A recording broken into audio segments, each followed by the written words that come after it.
记住，我姓顾，我叫顾时夜。嗨，大家好，我是 Paco。我月初的时候不是甲流嘛，实在是看不进去书啊，我就寻思玩玩游戏吧。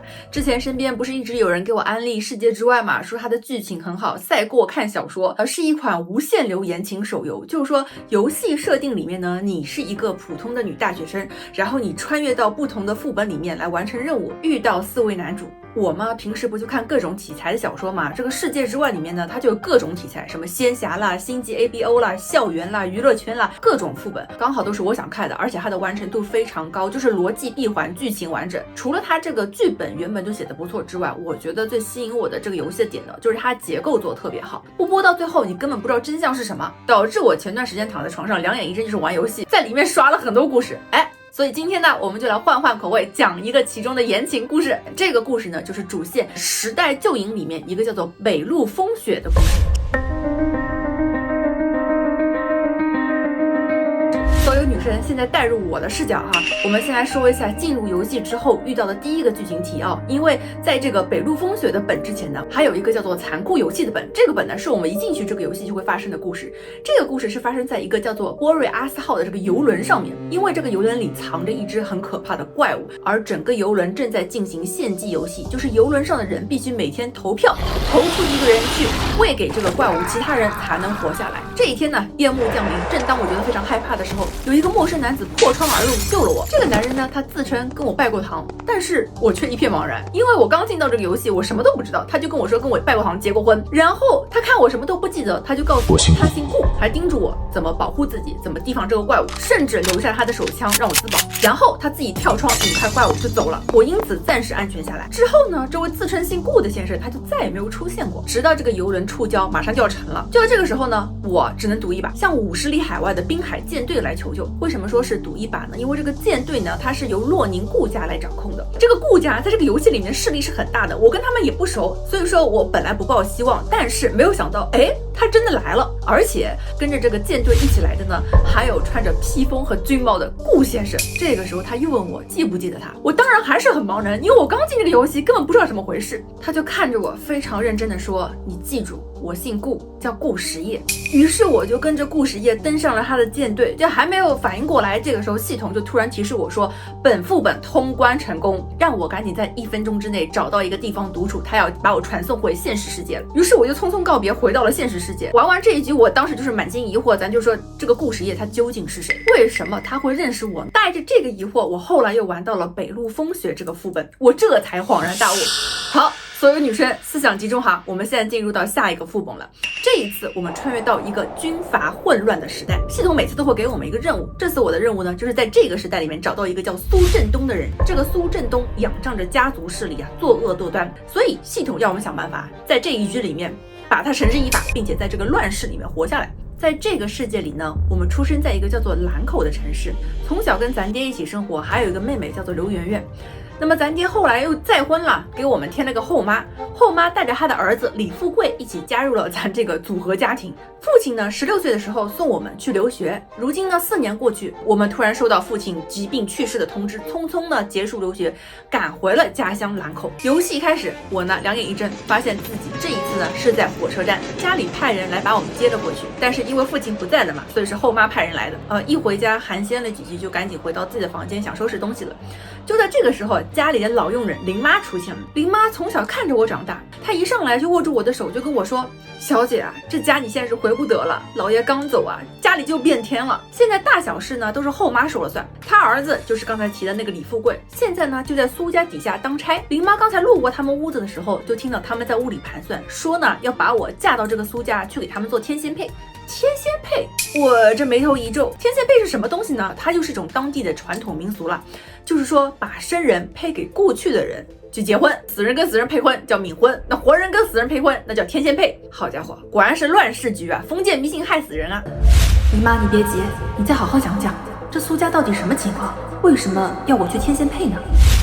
小姐，你可不知，这个事情要从20多年前说起。话说当时苏家有一位苏大小姐被土匪绑到了北山上，北山啊，你知道那什么地方都是鬼怪的地方。她在山上待了大半年，突然间不知道怎么的又回来了，而且还怀了身孕。大家都说北山上面那一定是怀的鬼怪之子，人也是被鬼怪放回来的。所以啊，苏家就嫌丢人，硬是要逼着这个苏大小姐把孩子给打。总之后面的内情我也不清楚，听传言好像是苏大小姐又跑了，最后死在了外面。听着是挺惨的，那和我有什么关系？为什么要我去天仙配？唉，小姐，你有所不知，前不久苏家人总说半夜3更能看到鬼影绽放，大师来看了之后就说是死去的苏家大小姐和她孩子回来报仇了，说什么要化解他们这仇，只能做2件事。第一件事就是给大小姐修个衣冠冢，第2件就是男大当婚，女大当嫁。说苏大小姐的孩子要是活到现在也该23了，在他们的辈儿里面排第4，所以该给这个苏四公子配个天仙配。可是好端端的，谁家愿意把自己女儿拿去给他们天仙配啊？太穷的人家苏家又看不上，结果你哥李富贵不是个东西，就把主意打到你头上了呗。小姐，听我的，你现在赶紧跑吧，不然就来不及了。跑？不对，系统给我的任务不就是在苏家吗？把苏振东绳之以法呀，不入虎穴，焉得虎子？这个天仙配不正是潜入苏家的好机会吗？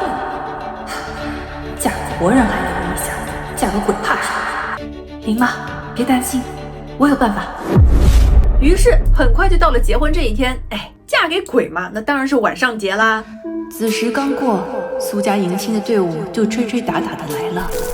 这支队伍一边走，一边会在沿途撒下黄色的纸钱，花车上堆满了纸花和纸扎的娃娃。在最前方骑马的人身穿白衣，手中捧着一个黑色的牌位。吉时已到，请新娘子入轿。没有宴请宾客，到苏家后只有苏家人和我哥李富贵管理，见证着我和那位只剩一块牌位的苏四公子拜了堂。之后呢，我就被苏家送进了他们早就准备好的一个跟苏四公子的婚房。嫁给鬼的好处这个时候就显现出来了，房子显得特别大，特别宽敞，毕竟就我一个人和一块牌位，没有人来敢打扰我。就这样，新婚第一天呢，我呢就一觉睡到大天亮，起来之后呢，再给老公上个香。我可以感觉到，其实苏家人对我是有提防的，因为不管走到哪里呢，总是有佣人跟着。我估摸着也是怕我跑了吧，因为毕竟是被抓来天仙配的嘛，但是他们也有所忌惮，不敢拿我怎么样。所以呢，我就趁着这些机会呢，偷偷听他们讲话，反侦查，从他们的话当中打听出、拼凑出这个苏家的情况和原貌。这个苏家他本来是当地的乡绅，但是祖上是做过官的。这2年发迹呢，主要是靠这个苏振东巴结上了这个兰口当地的军阀马城主。这个马城主呢，在兰口这个地方就说一不二的一个土皇帝。我现在人是身在苏家了，所以只要假以时日，不难发现他们的问题。于是就这样呢，一晃呢就半个月过去了，我每天小日子过得挺好。这一天我起床的时候，突然发现，天空下雪了。那我心情好，给老公上了个香。刚上完香，就听到门外有佣人喊：“四夫人，不好了！”我跟着佣人来到前院，发现这里已经聚集了不少的人，连一直在后面休养的苏老太爷和苏老太太都出来了。前厅中央站着一名年轻男人，他身姿挺拔而修长，面容俊美，轮廓分明。他的眉睫处落了几片雪花，又很快融化成细密的水滴。大厅的门没有关，他侧站着，身后是飘扬的白色雪花，沉黑的眸子映着漫天风雪，却似乎比冰雪更冷。这时候，男人缓缓开口，声音清冷：“我母亲是苏西河，这次我受母亲遗愿，特来外祖家拜访。”苏西河，这不就是苏家大小姐的名字吗？我看到这里整个大蒙圈，我以为我嫁了个鬼，你跟我说她又活了，我香都已经上了半个月了。而且这不是重点，重点是眼前这个男人，他如此眼熟，他不就是上一个游轮副本里面的顾时宴吗？但是他此时此刻似乎完全不认识我。到这里我就有点懵，我寻思，难道说他也跟我一样，就是有什么任务要做，所以不得不隐瞒身份吗？就我心里有很多疑问，但很明显其他人对他的身份也保持怀疑。总之这个男人就回过头看向他身后的侍从，然后侍从呢就从他怀里拿出了一个首饰盒，打开就展示给前厅所有人看嘛。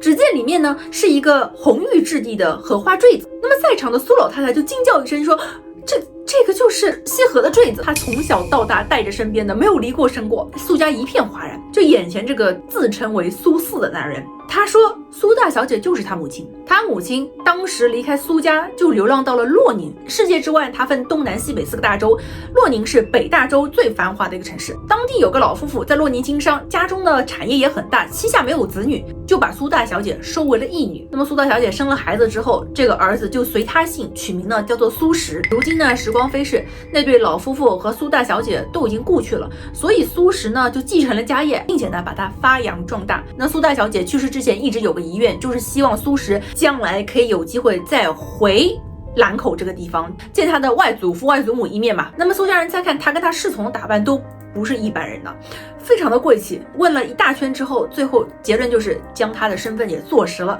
因为苏家他们其实也做生意，在兰口这块做嘛，但是一直打不开其他地方的局面。他们听到这个苏四啊，在洛宁有厂子和商铺，而且在其他几大洲呢都有很多人脉。于是呢，老大老二就苏振东、苏振南啊，就开始殷勤的介绍苏家人给这个苏四公子认识了，说，哎，这位是谁，那位是谁。一圈介绍完之后呢，就轮到了人群中的我就一直默默站在那里看他们说。管家就指着我说，啊，四少爷，这位就是四夫人，您的太太。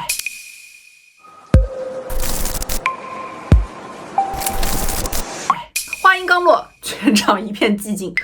我站在那里看着顾时业，顾时业呢一片沉默，他的眼睛就淡淡扫过管家，管家就低下头。这个时候就有人出来打圆场了，这个苏大夫人就说，那个这事怎么说呢？苏四啊，你没回来的时候呢，我们都以为你和羲和在外面遭了什么不测，老太太和老太爷也担心你孤零零的一个人，所以呢就专门给你挑了一门婚事。她是刘家的姑娘，性格脾气都很好，而且在西大洲也留过学，我们是千挑万选才给你选中的。然后顾时爷还是站在那里不说话。这个时候在场终于有人想起来，就问说，那个四少爷，您在洛宁可是已经成家了？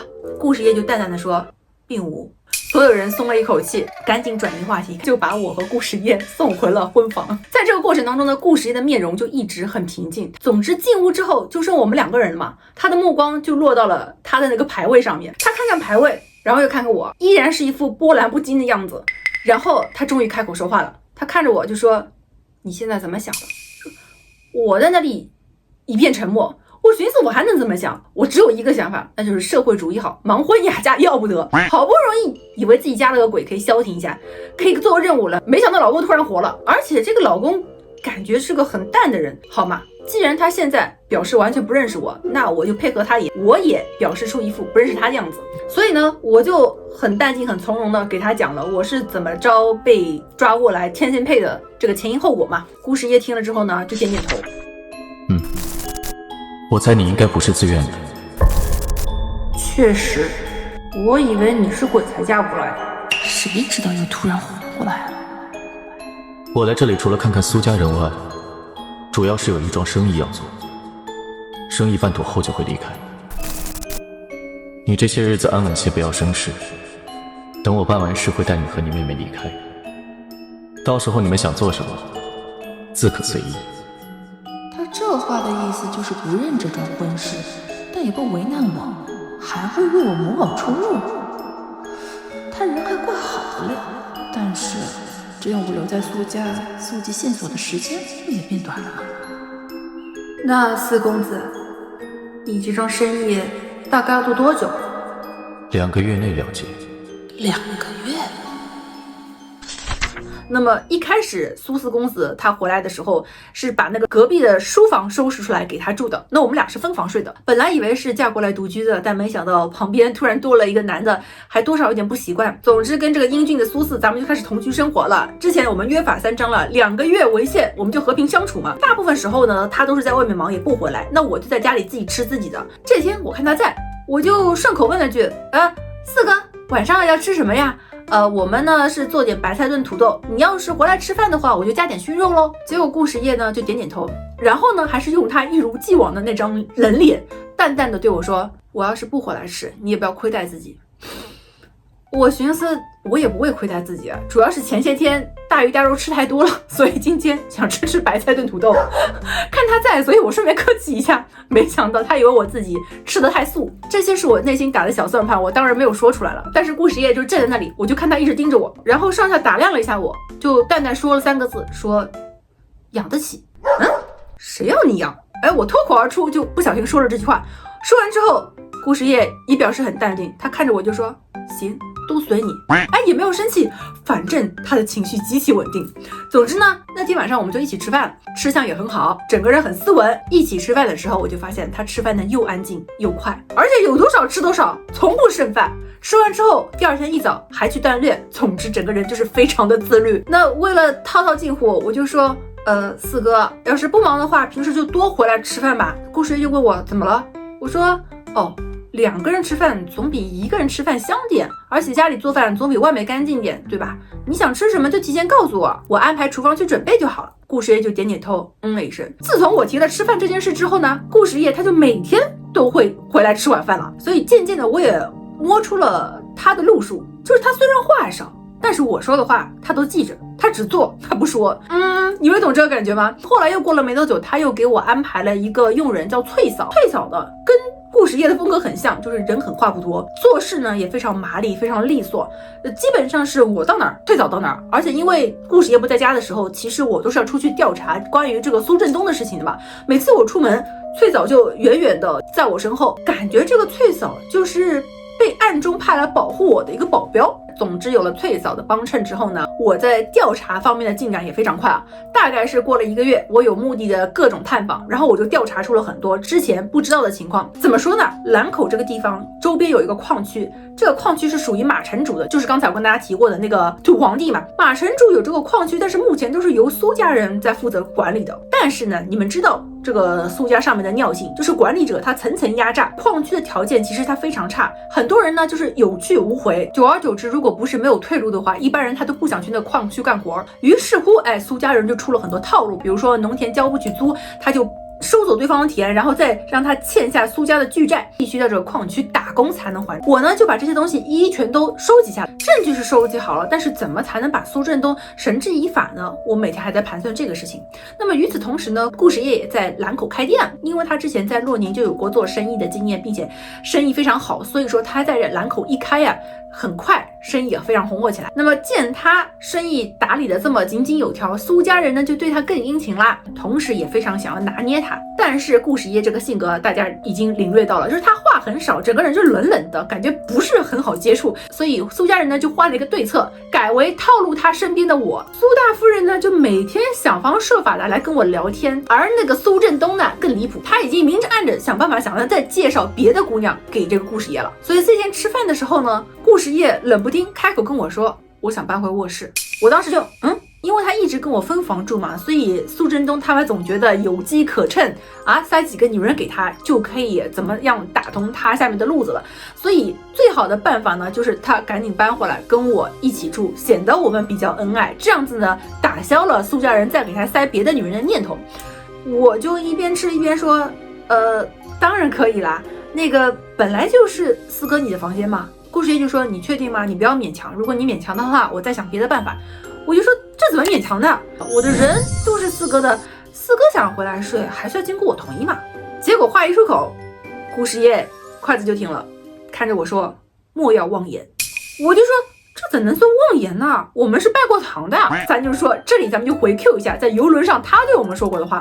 他第一次见面的时候就跟我们说我们是拜过堂的，当时我们就不懂，现在轮到我对他说这个话了。反正这个当下，眼前的顾时业听了就是无言，他不知道怎么来回我这一句，于是他默默的就去隔壁搬东西了。那当天晚上，顾时业就把书房的东西都搬到卧室来，准备一起睡了。虽然是同房呢，但是依旧不同床。他非常识相的睡到长椅上去了，把床让我一个人睡。然后我看他半夜呢实在是冷，因为毕竟是冬天嘛，还下雪，所以我就跟他说，四哥，晚上天冷，要不你就过来睡吧。顾时业一如既往的说了2个字，无法。我就说你过来吧，这床够睡2个人。而且你来兰口不是有活要干吗？万一冻病了，到时候耽误你要做的事就不好了。我心里担心你也睡不踏实。说完之后，屋内一片沉默，也不知道是哪句话让顾十一改了念头。过了很久之后，他就了一声，然后呢就提着被子走了过来，睡在了我给他留出来的空位上。那么我们2个人就肩并肩睡在床上，他的睡姿呢也很规矩，就是正面朝上嘛，腿也伸得很直。咱就是因为这个他的腿实在是太长了，我甚至觉得这个床不太够用。但是没想到顾十一躺在上面却对我说了一句委屈你了。我就说不委屈啊，这本来就是你家嘛。结果呢顾十一就在一片漆黑当中就说，我已经让陆璇去看其他的房子了，过些日子呢就带你搬出去。我在游戏里玩到这里的时候，我就想说已经睡到一起了，怎么还那么客气呢？到这里我确信他真的是不认识我，就是毕竟在我的视角里面，在船上的时候我们就已经同床共枕过了，怎么到这里反而就矜持起来了呢？他到底是有什么任务在身上？反正我当时玩到这里的时候就想说，这个情节要是放在小说里不得了，至少省略1000字。但是怎么在这个副本里面2个人如此相敬如宾？然后我看到了后面的副本就想说好，是我大意了，扯回来。反正呢我们就这样同床共枕了，但是无事发生。然后因为快过年了嘛，所以这几天呢顾十一就跟我说，快过年了，你什么时候有空呢？就跟我出去置办一些东西。我就疑惑说家里什么都不缺，怎么突然要置办东西啊？然后顾十一就说，不是缺不缺的问题，是每年过年之前我跟我爹娘都会要出去。听到这里我就皱了一下眉头，我寻思之前他回到苏家的时候说的不是他妈，也就是苏小姐被一对老夫妇收留了吗？从来没有听说过他还有个爹呀。然后到这里我就越发认定顾十一的这个身份是有问题的。我当时盘的版本是，我觉得他顶替了苏四的身份，就他的身份肯定还是顾十一，但是有苏四这个人，他就用了某种手段顶替了苏四的身份，来到苏家当了这个苏公子。所以呢我也没有揭穿他，我当然是陪他一起演了，就略过这一话题。我也没有说你怎么还有个爹啊这那的，我就没有问。但是其实你仔细一想，顾十一他肯定知道我也是有问题的，因为我此刻的身份是他的妻子，是四夫人。你想一个后宅夫人，明面上哪有什么事情可做呢？不就天天待在家里吗？他问的时候还老客气了，说你什么时候有空，不忙的时候跟我去置办一些年货。照理说我不是应该天天都有空吗？所以他特地问我时间，恐怕是早就知道了我在暗中调查苏家的事情。因为翠嫂一直跟着我嘛，所以翠嫂肯定是向他汇报我去干嘛了的，所以他知道我在干嘛，他也不戳破我在干嘛，我们就彼此不提不问大家的疑点，也算是我们这个心照不宣的默契。总之就快到正月了，那我就跟顾十一找了一天上街去置办点年货。这个时候正好就是路过了他开的商行，那我就说那不然就进去看一眼吧。后来我看了半天，就眼睛就落在一块绿祖母的宝石上，觉得挺好看的，是个胸针，就拿起来端详了一下。结果顾十一就跟经理说，夫人看中什么都包起来。我就说真的不用那么客气，我真用不上呢，我又带不走。结果顾十一就看着我，冷冷的淡淡的憋出4个字说，我想送你。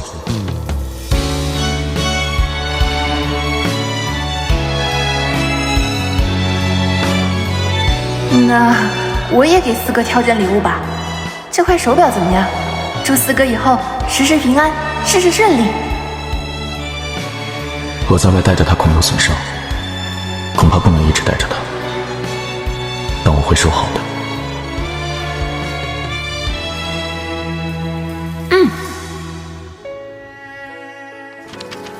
从商行出来时，天上竟然飘雪了。不一会儿，地上就积了一层薄薄的白雪。我偏过头看向身旁的顾十一，雪落在他的肩头，模糊了他身后的街道。我突然想到了那天初见他时的场景。4哥，我向他伸出了手，他偏头也向我看来。明明依然是冷淡的眉目，却在那一瞬间仿佛突然生动了起来。我想起来，今天我穿了件艳色的衣服，他黑色的眸子里似乎映上了我的颜色。怎么了？你这里落了雪。我抬起手，扫过他眉梢上沾着的雪花，却在收回手的时候被他握住了手腕。下雪了，回去吧，雪天路滑。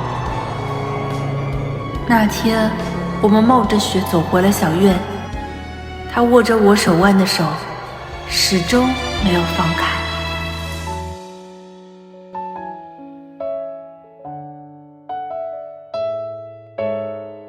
就这样，离正月就是越来越近了。顾时夜就在商铺的地方另外租了一个宅院，带我从苏家搬出来了，就不和他们一大家子一起住了。那么这一天晚上，翠嫂就领了一个怯生生的小女孩回来。我在那里凭着记忆一下子就认出了这个女孩就是我的妹妹刘媛媛。翠嫂就突然说了，快过年了，老板蔡夫人也想见见亲人，所以就让我把刘小姐给接了过来。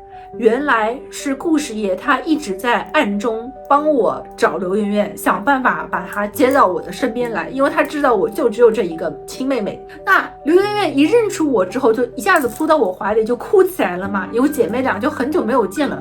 这天晚上我就哄孩子狠到很晚，妹妹睡着了之后，顾时夜就来到房间就跟我说，我这几天要出去谈生意，都不会回来。我不在家的时候，你和你妹妹就翠嫂陪着，没事就不要出去，等我回来我带你们再出去。我就点点头，感觉顾时夜好像有什么大事要去办了。果然当天和我一起吃完晚饭之后呢，顾时夜就出去了，而且一连就很多天就没有回来，这一走就走到了大年30。这期间除了翠嫂之外，院子里呢也多了一对护院。翠嫂就说是老板留下来保护我们的，他口中的老板就是顾时夜嘛，就是顾时夜他人不在了，但是派来又一队人马来保护我跟圆圆。终于到大年30这一天呢，我就觉得心里好像有点空落落的，这些天他一直没有回来啊。除夕夜也只有我和翠嫂还有圆圆一起吃饭。就在这个时候，突然轰隆听到远处的一声巨响，有点像是打仗的那种炮声，我就觉得哪里不对劲。我说翠嫂，我们要不要出去看看？翠嫂就说先别了，你要是觉得无聊的话，我陪你下棋。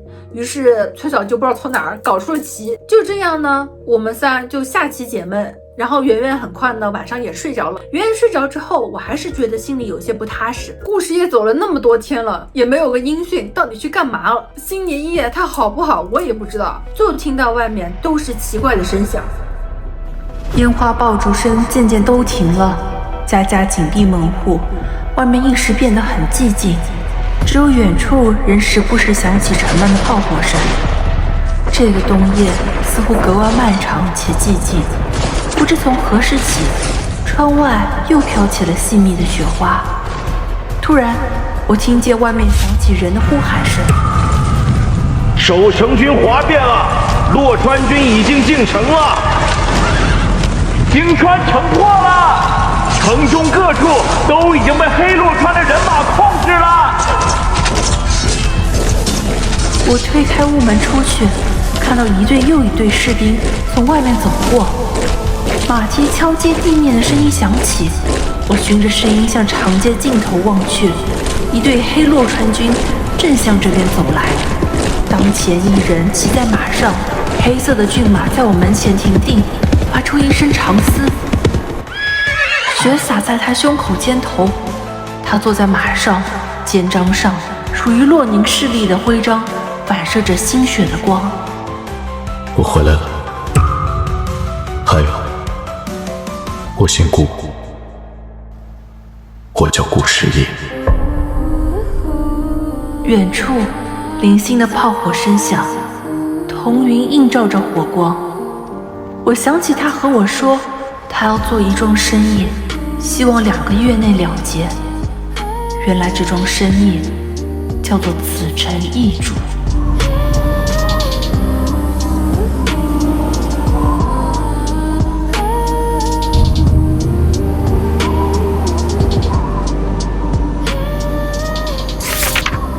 这是他第2次跟我自我介绍，但是到此时此刻我才意识到，其实对他来说应该是他第1次跟我自我介绍，因为我们的时间线并不是看上去这么简单的，这个我之后再跟大家解释。总之，故事页这段时间出城以来，原来市区攻城了，他带领的洛川军很快就控制了兰口城的局面。之前因为提过了，兰口这个地方呢是个重要的军事要点，只要兰口到手，那故事页吃下整个中部5城是迟早的问题。于是我知道现在就是揭发苏振东罪行的最好时机。我之前不是都已经收集好他的证据了吗？但是我不知道该怎么办。现在既然故事页是可以把兰口一统天下的人，那我直接把东西都给交给他不就行了吗？于是我就以最快的速度把苏家的罪证全都收集整理完毕，交给了故事页的管事陆权，拜托他全都秉公处理。于是乎，苏振东终是抵不过铁证如山，被狠狠收拾了。他呢，还有马城主，就是那个土皇帝，还有他的所有这部下，都一个个被揪起来接受审判。至于我那个继兄，就是我后妈的儿子，平时因为一直跟着苏家的那个老二苏振南作奸犯科，所以也被一起抓起来去治罪了。属于我的那份家产，终于回到了我的手下。因为军务非常繁忙，自从那天破城之后呢，我和故事也就没有见过面。终于到了游戏快要结束的时候了，他抽出空见我一面了。那这一天，他穿着军装，眉目依然非常的冷冽。我看到他，我知道是时候该问了：你母亲真的是苏大小姐吗？故事页就说没错。至此，他才对我道出了所有的事情。原来呢，当时兰口有很多不同的势力，有很多匪徒呢，就在这个北山上面为非作歹。开头那个林妈不是说了吗？北山上传言有很多乱七八糟的人，其实上面就是有很多土匪了。当时苏大小姐被绑架上山，那些土匪呢本来是想勒索苏家的，但是苏家呢却不买账，丝毫不顾这个大小姐的死活，反倒以死为耻。那么恰好当时顾时业的父亲啊，他带队伍上山剿匪，顺便呢就把苏大小姐给救了。那苏大小姐本来也因为苏家对她的态度彻底心凉了，也不知道该去哪里，所以呢索性就留在了顾时业他父亲的军队里面。那么一来二去，时间久了就有了感情嘛，他们就定了终身，然后呢就有了顾时业。有了身孕之后呢，苏大小姐就一直想念自己的母亲嘛，就还想着回一次娘家吧。结果回了娘家之后，大家发现她怀孕了，问她孩子他爹是谁？苏大小姐不肯说，而且还扬言要把她送去讨好那个马城主。幸好这个时候顾时业他父亲及时发现事情不对，立刻又派人潜进城把苏大小姐给救了回去。所以呢，他妈妈后来就把她给生下来了。顾时业就看着我，他说：“虽然说我的母亲姓苏，但是和苏家已经没有半点情谊，只剩下仇怨。如果你想继续读书，洛宁就有北大州最好的学府。如果你想留下的话，那我……”不等他讲完，我就直接跟他说，我想回西大州继续读书，因为一开始我就是从西大州那边来的。其实我是要穿回现实世界了，因为我这个副本完成，我是不可能一直留在这里的嘛。所以我就跟他说，我有遗憾，我想把没有读完的书读完。这个时候就从顾时业的眼中看到一丝不舍，但是他很快闪过了这个情绪，就点点头说好，那就送你回去读书。于是来到了游戏最后，我呢把所有的财产都留给了圆圆，托翠嫂帮我照顾她，然后我就登上了游轮，要回西大州了嘛。我登上了游轮的舷梯，回头再次向他们挥手告别的时候，却看见港口一角突然渐延起来，荷枪实弹的洛川军将那里层层围住。一辆黑色汽车缓缓驶入，随即车门打开，身穿戎装的男人从车里下来，在车前站定，遥遥望向我所在的方向。顾时业沉默地伫立在那里，只是瞬间，我便恰好对上了那双熟悉的黑色眸子，沉静如初。他望向我，抬起手，缓缓向下压了压军帽。汽笛声响起，我回过头，转身走向船舱。恭喜玩家完成此次支线任务，下面将返回现实世界。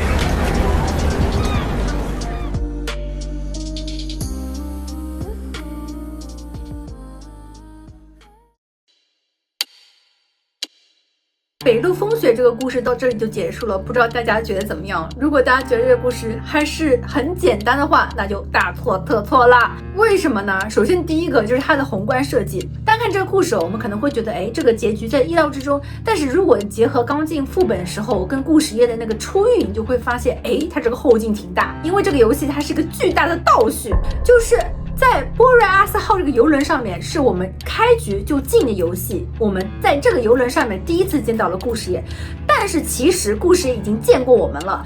故事也真正跟我们邂逅的第一面，就是在兰口的这个北陆风雪这个副本里面。他第二次见到我们才是在游轮上，所以在游轮上，我以为的初遇对故事页来说，站在他的视角，已经是在兰口经历完一切之后我们的重逢了。所以在船上的时候，他不理解为什么我们在兰口已经是可能彼此有点心生爱慕了，但是跑到游轮上，你却说完全不认识他。对当时的故事页来说，他在兰口最后那一面见我们的时候，他就已经想留住我们了，但是我们说想去留学，他尊重我们，送我们去留学了。在这期间，他苦等了很多年，想找我们没找着，然后再在游轮上又遇到我们，但是我们却把他忘得一干二净。后来的每个本呢，我们都是完成任务之后立马消失。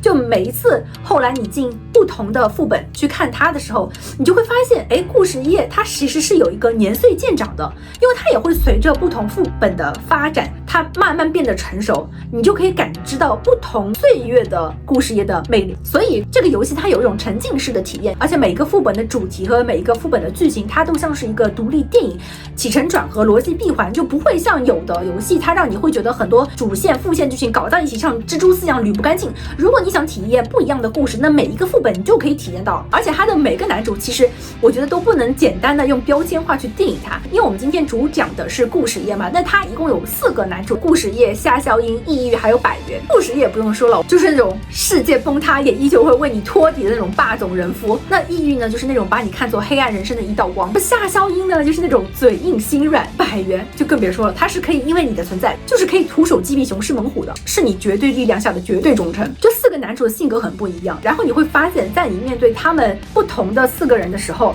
你所期待的东西也是不一样的。就是你虽然还是那个你，但是你在面对他们的时候，你的身上就会产生 ABCD 4个面，甚至更多的面。我觉得优质的游戏剧情的内容，它其实就是像一面镜子。当我们跟着不同的男主走过不同的冒险和故事，其实都是在和自己不同的侧面在相遇。在这个过程当中，我们会慢慢去理清自己偏爱什么样的情绪，坚守什么样的底线，渴望什么样的关系，然后渐渐去挖掘出一个没有被察觉到的自己，甚至都不太认识的鲜活的自己。好，总之呢，以上这些就是我最近这阵子玩室外的一些心得哦。今天我们讲了故事页这个男主的副本剧情，不知道大家还想不想听其他的副本？它有一些其他的副本剧情也非常精彩。如果大家想听其他男主或者其他的副本，也请在评论区大声告诉我。那我是 Parker， 我们在下个故事里的精彩世界再见吧，拜拜。